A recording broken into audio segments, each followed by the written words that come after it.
You're right on time for Hope TV News on this 9th day of June 2024. A very good evening to you and welcome to the broadcast. My name is Kimani. President William Ruto has assured Kenyans that he will not allow tribal politics to thrive under his watch. Speaking at Nakuru Boys High School grounds during the Akorino Annual Prayer Conference, President Ruto urged leaders to embrace unity and desist from divisive politics. At the same time, the head of state has assured the young leaders of his commitment to mentor them, saying the success of any leadership is to mentoring the youth to become better leaders. Na mimi nataka niwahakikishie kama rais, hiyo siasa haitarudi tena katika taifa letu la Kenya. Kwa njia yoyote haitarudi tena, kwa sababu tunaelewa matatizo, tunaelewa changamoto, tunaelewa hasara ya kupanga watu na siasa kwa misingi ya ukabila. Inatuletea hasara kubwa. Tuko na nchi ya baraka, tuko na nchi tumebarikiwa na Mungu, nchi ambaye leo inatumainiwa duniani. Watu wa Nakuru, nyinyi mnajua pahali tumetoka. Na mzungu anasema yule mtu ambaye hajui pahali tunatoka hawezi kujua pahali tunaenda. Hii kaunti ndio mfano ya ile changamoto tumekuwa nayo hii taifa. Ni mwaka wa 2013 tulikuja hapa Afraha na Uhuru Kenyatta. Wakati wengi hawakuwa wanaamini ya kwamba hii Kenya tunaweza kuweka ukabila kando. The signature, the poster boy, the emblem of our determination kufukuza ukabila ni hii kaunti ya Nakuru. Tunataka serikali ambayo inaunganisha kila mtu, tukae pamoja because tulitafuta hii serikali and we want to benefit all of us. We must speak peace, we must speak unity, we must say things that can unite the whole country, even if sometimes it means sacrificing our own interests as a community, as a county, because Kenya is one. And when one part of the country is hurting, the rest of the country will also be hurting. At the same time, Deputy President Rigathi Gachagua has called for unity of purpose in the country. Speaking in Nakuru County, the second in command pointed out that disunity in any part of Kenya affects the whole nation. Meanwhile, Nakuru Governor Susan Kihika has emphasized the need for leaders to unite and speak in one voice for the sake of peace and development. What I want to say is that let people not create narratives that do not exist. Unity will be achieved just like economic development.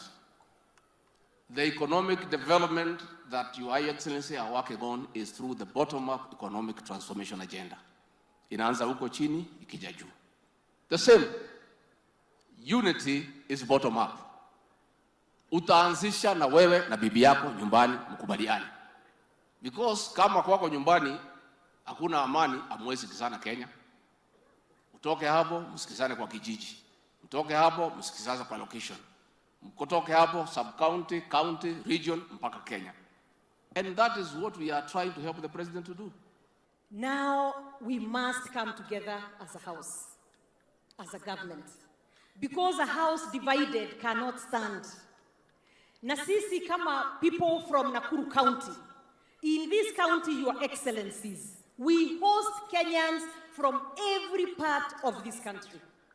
From the mountain, from the lake, from the coast, from the valleys, from the hills, from every part of Kenya, you will find them in this county. And Your Excellencies, as you have heard, Nakuru County in the past was ground zero for violence. Now we have done a lot of work together with the two of you to make sure that Nakuru has remained peaceful, Nakuru has remained united, and everybody pulls together.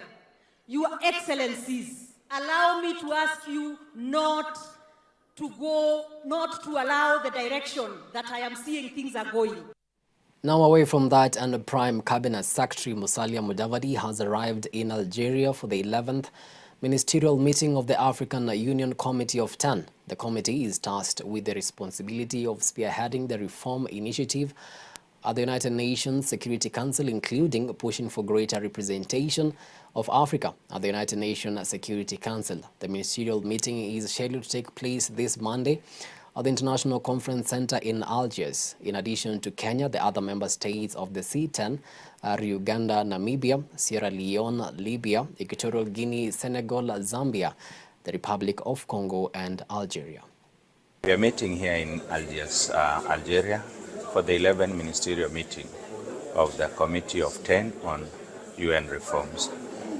This meeting is very important because we want to take stock of where we are with regard to advancing the Common African Position, or popularly known as the Ezuluini Consensus, and which was enshrined in the Sirte Declaration on Africa fighting for the correction of an historical injustice that has seen Africa overwhelmingly underrepresented in the UN Security Council.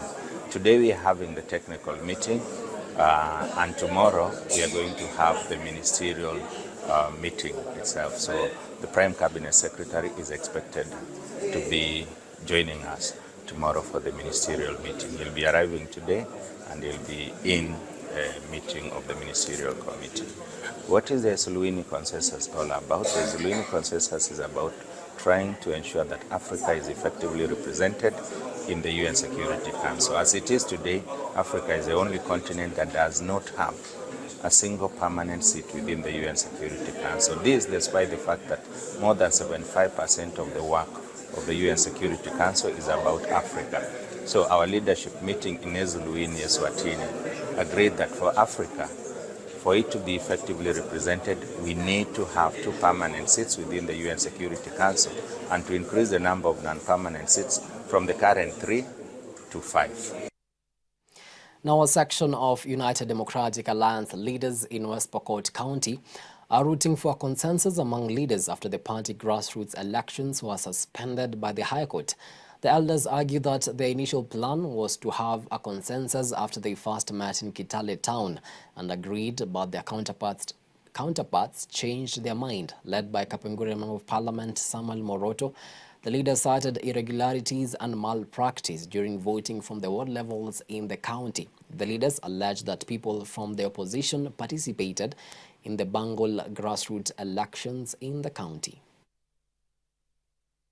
Nataka kusema kwamba tunapenda hii chama inaitwa UDA na tulitoka kwa hiyo chama, na yale mambo yalifanyika juzi haikuwa haki, kwa sababu hizi machines ambazo zililetwa gadgets, hizi ni machine ambayo mtu anaweza temba naye, sio vitu ambayo hata unaweka kidole ionekane kwamba umepiga kura. Hizi iko na itilafu kubwa, kwa sababu mtu mmoja anaweza beba IDs ya watu wengi na kwenda kujasia mahali, na hiyo wanasema watu wamepiga kura. So tunasema chama ikitaka kufanya iwe mzuri, itafute mbinu nyingine ya kupiga kura, si kutumia hii gadget Afadhali tumia ile mbinu ya hizi za IBC, ile kuna karatasi ya kupiga kura kama we ni delegate, alafu iende mzuri, alafu unaweka mkono, ile inaonyesha kwamba umepiga kura na usirudia. Sasa hii ingine hatujafika hata mlango, mwaka mbili pekee yake tujamaliza, ndio hiyo imeanza kupasuka. Unaona hata watoto wadogo wanaanza kutupia maneno hata deputy president, wengine anatupa kwa president. Ni nini hiyo? Hiyo ni laana. Lazima tuheshimu, tulipiga kura kwa president mmoja na deputy yake. Kura ni moja ile, ukipigia huyu wote wawili unapata. Kwa hivyo wacha wamalize tamu yao. Hii Kenya ni nchi ambayo inapenda Mungu na ni watu wa amani. Hatutaki mali watu na kuja na sasa mpaka military naingia mpaka naingia pana. Maombi yetu kubwa. Hata tunashukuru sana Mheshimiwa Rais kwa sababu hata Raila ndugu yetu brother Raila, hata hapa kuna Raila Road hapa. Kuja hapa Sero. Raila na rafiki yangu mkubwa hata mpaka sasa hivi. Tunafurahi kwa sababu ile amepata na wanashughulikiwa na unajua sasa si chama katika Kenya. Well, it is 11 minutes past the top of the hour. Time now for a quick breather, but we still have much more, so see you on the other side.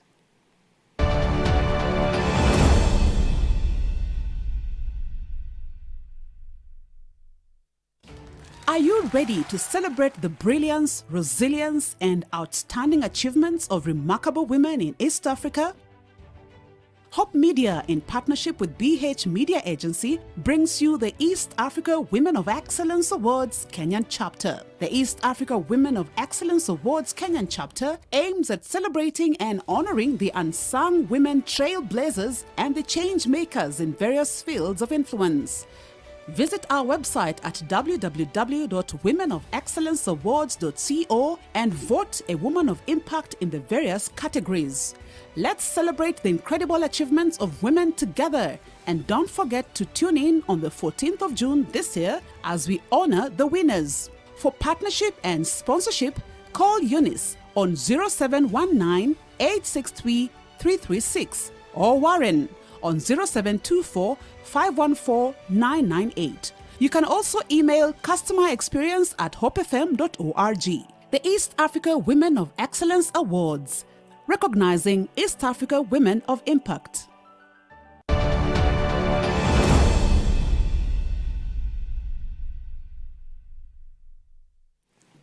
Welcome back. You're watching Hope TV News Watch. Now, Amnesty International Kisii branch has urged Kenyans to report any form of violence to the appropriate authorities. Speaking during a community sensitization meeting, the chair, Henry Omweri, emphasized that many cases of violence go unnoticed because they are not reported to the authorities. Omweri noted that kangaroo courts have contributed to the lack of reporting, as victims of violence often do not take their cases to official channels. Being able to share on what causes gender-based violence, and also we've been able to share on the reforms that can be done even at the police, so that we can combat violence on police brutality. Cases that start up and die somewhere here, that either they die at the police desk or they die in the courts. We've noticed that Upper Kisii majorly people go and they have kangaroo courts against the rights of the victims of violence. I would wish to advocate and make people understand that that girl that has been violated, that woman that has been violated, gets a lot of consequences in terms of emotional trauma. There is psychological torture, there is isolation, withdrawal, and the many suicide cases that we are noticing today is because people have not been given space. And we wish to appeal to the public to give every case, every matter. People have their rights. Once they have been violated, let the law take its course. Because the moment we sit on the law, the moment we deny this person the right to express himself or to be heard, then we are likely to have many victims of suicide. And sometimes that is why we have both suicide and murder, because people feel after all we want to take the law into our hands. I want also to advocate that people need to understand their rights. They need to observe other people's rights and know where their rights end. And at the same time, practice any sensitization of making people know what are their rights and how important is it to protect your right, and how important is it to protect your other person's right, so that we can coexist. But most importantly, let us give space to the police, give them the lawyers their space, and then if a crime has been committed, doesn't matter who committed it, whether your brother, your sister, it doesn't matter who, let the wheels of justice roll. Moving on swiftly, and more than 3,000 residents in Bungoma County have benefited from a medical camp hosted by the M-Pesa Foundation in partnership with Zuri Health and Lion Sight First Eye Hospital at Poster Grounds. M-Pesa Foundation launched its medical camp program in Lamu County in May last year, and Hasufa Health comes in Nairobi, Kakamega, Mombasa, Meru, Kisumu, Trans Nzoia, Narok, Nyandarua, Garissa, Kirinyaga, and Machakos counties. M-Pesa Foundation wamekuwa ni marafiki wazuri, wametembea nasi na wametushika mkono kwa miradi mbalimbali. Na leo hii tunashukuru sana, maana tumeanza asubuhi kule hospitali, tumepeana kile kinaitwa mama pack. Wamama ambao wanakuja kusalia hospitali walipewa zawadi asubuhi ya leo. Na kutokana na rekodi ya daktari, tumeambiwa kwamba watoto kwa mwezi moja tunapata watoto 600 kwa mwezi. Hicho ni kitu cha kutufurahisha, na pia tunataka kuencourage wamama wengi kwamba msikae nyumbani, msizae kule nyumbani. Njooni hospitalini, mzae hospitali, maana kama ungekuwa umekuja jana ukazaa, leo ungeenda nyumbani na zawadi. This is our 15th medical camp. We are having 2 medical camps every month. Our next medical camp is going to be in Bomet next month. And when we have these medical camps, because our health pillar focuses mainly on maternal and child health, we bring presents to the mothers within the county. So in the link facility today, we are linked to Bungoma Referral Hospital. We have been there presenting mama packs, and mama packs include a basin, a towel for the baby, some essentials that the mother needs when the mother leaves the hospital. This also helps us in ensuring that mothers actually come and deliver in hospitals. Sisi nasema ni asante kwa wafadhili wetu, na huduma zitaendelea. Tumefanya linkage na Bungoma County Referral Hospital. Wale ambao watahitaji upasuaji baada ya hii wataenda kupata service kule Bungoma. Kwa hivyo nashukuru sana Deputy Governor na seneta wetu kwa kuja hapa siku ya leo kuhakikishia wananchi kwamba kampu hii iko sawa na iko imara, na tumejitahidi kuhakikisha kwamba wananchi wanapata huduma vilivyo. Well, away from that, Sitam Embu Assembly members, majority of them who are residents of Embu County, have praised the church, saying it has transformed their lives. Speaking to Hope TV, the congregants have gave various testimonies that have happened in their lives since they started attending the church services. They have also expressed hope that the church will be able to get its own land and build a permanent structure so that they can vacate the current location at Embu College. According to the church's senior pastor, Reverend Martin Bandu, Sitam Embu was founded in August 2022 and currently has more than 400 members. I joined Sitam Embu on 2022, and since I joined Sitam, I have seen a lot of change in my life. Sikuwa na kazi, Mungu akanionekania nikapata kazi, but now I'm trusting that God is going to see us through as Sitam Embu. Tutapata our own land. We are going to improve as we continue trusting in the Lord. And the Lord has really impacted my life by the Bible study classes and the CBR. And my life has really changed. And I thank God for Sitam Embu. I thank God for bringing Sitam to this city. We are looking forward to even know the Lord more and serve Him more in this land. So I'm thankful for the impact that Sitam is creating in Embu, the teachings, and even the all-rounded person that it is continuing to train every day. Sitam Embu has been existing since August 2022 when the church decided to plant the church in Embu, but we had virtual meeting for 2 months from August 22 to around October. Then in October we moved our functions in Embu. We met in the Country View Hotel on the highway of Embu Meru.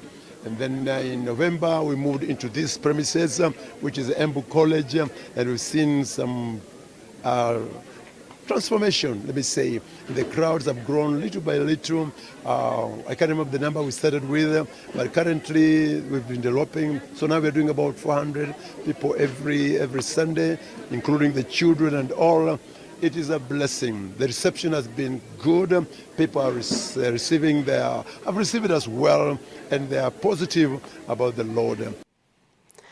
Crossing borders now, and Narendra Modi has been sworn in as India's Prime Minister for a historic third term, ushering in a new era of coalition politics for India's strongman leader. The ceremony, which took place at the presidential palace on a Sunday evening, marked Modi's return to power, becoming the only second leader in India's history to win 3 consecutive terms.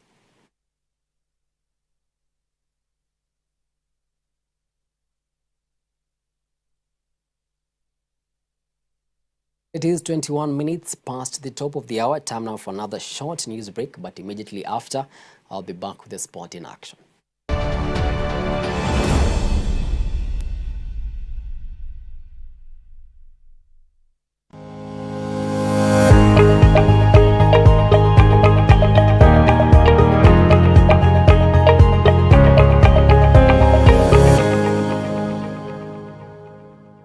I don't think justice is there for everybody. Yeah, I don't think people experience the justice that they deserve. We might not want to believe it, but it's very shrewd. It works for the people it works for. It works, but for the people it doesn't. It really doesn't. And I know that there's a lot that needs to be done. They're going to unlearn, or rather relearn new things that they have to do in life. Their mental spaces, their emotional spaces, so we take them through life skills, the normal SDG goals and what they are and what they mean.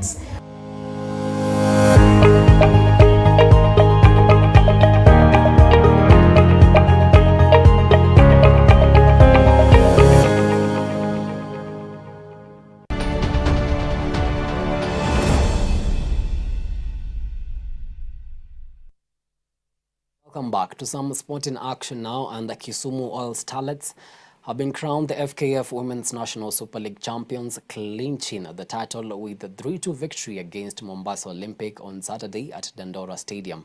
Despite an early goal from Monica Itot, Zone B's Kisumu All Starlets found themselves trailing after Bushnell Sharon scored twice for Mombasa Olympic in the 28th and 39th minutes. However, All Starlets mounted a comeback in the second half. Oraro Rosemary reignited her side with a goal in the 86th minute, and Aitot completed her brace with a decisive goal in the 94th minute, sealing the championship for Kisumu All Starlets.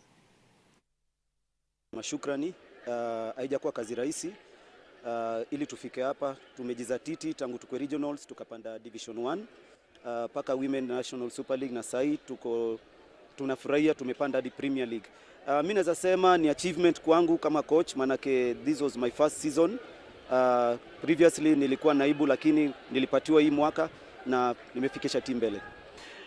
Kwanza naweza sema najua tutatesa, manake mchezo wetu mimi najua na ufahamu. Kisped si team hivi najua. Umeona michezo zetu tangu mwanzo, we are just tuseme miaka 2 year old, hatujakawia sana. Na kwa Premier League tunajua, manake tumecheza na wengine kwa ile FKF Cup. Tumejipima nguvu dhidi ya Kenya Police, tulijipima nguvu dhidi ya Vihiga, tulijipima wakati mwingine na Ulinzi. So tunajua ile challenge iko pale. Najua wachezaji wetu wako na zile capabilities za kucheza Premier League. Okay. Na pia hivyo cheneza sema pia sisi tuko na wachezaji wazoefu, wabunifu ambao walikuwa wanacheza Premier League wakati wa kale. Kwa wale ambao walikuwa wanacheza Vihiga kama kina Lilian Adera, tuko na Linda Choka. Nikitaja tu wachache, kina Okoside wakichezea pale Wadadia.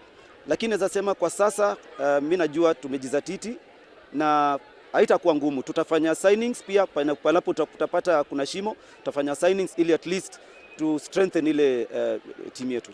Nasema hii NSL it's a very good tire in terms of kupatia wasichana platform. imewapatia nafasi kubwa sana ya kukuza talanta, kwa sababu sasa hata ukiangalia NSL na Premier the difference is very slim. Kwa hivyo imewapatia very good platform, na ningependa ikue zone moja kushinda kuwa zone mbili, so that ikue more competitive. Now, KCB RFC assistant coach Andrew Amonde has said the team is on the right track in the rebuilding process, despite the 32-20 loss to Kabras Sugar in the Enterprise Cup final that marked the end of the 15th season. Although KCB were reduced to 14 men before the break, they put in a spirited show, but it proved not enough as the Sugarmen went on to sail to victory with the last gasp try to walk home with the cup at the expense of the opponents for the second game in a row. Able to achieve what we wanted to achieve in terms of just winning this year Enterprise Cup. We come second once again. I mean, this is like our third final season with Kabras in different session, but I think we missed our chances, especially we were really getting them. And also finishing the game 13 men down really had a hold on us. Being a 15th season, I mean, it becomes very difficult. 14 and then 13 men down.